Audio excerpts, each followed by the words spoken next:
मी म्हणते मला बाहेर कोण हाक मारते, कोण हाक मारते? बाहेर आलं बघितलं तर ही किरसुनी मला हाक मारत होती.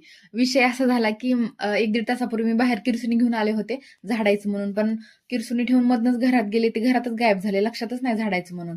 तर आता वाजले असतील 4-4:30 आणि उद्या खूप लवकर मंदिरात जायचंय म्हणून म्हटलं, की आत्ताच रांगोळी काढून घेता येईल.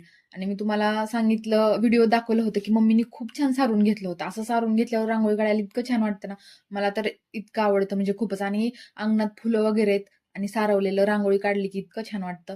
तर कलर इकडे-इकडे मिक्स होणे म्हणून मी घेतला होता पेपर आणि तो पेपर कट करून घेतला होता आणि त्याच्या शेपनुसार मी कलर भरला.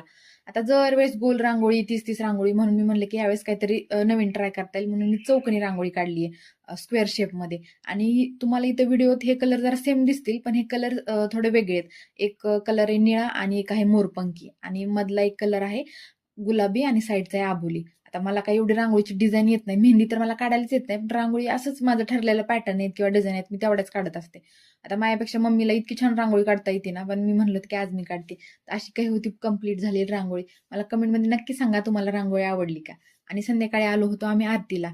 तर आता आरतीची 7-7:30 वाजता असती. आम्ही आरतीच्या टायमिंगला आलो. मंदिरात आरतीची जवळपास सगळी तयारी झाली होती. लोक आरतीसाठी उभा राहिलेली.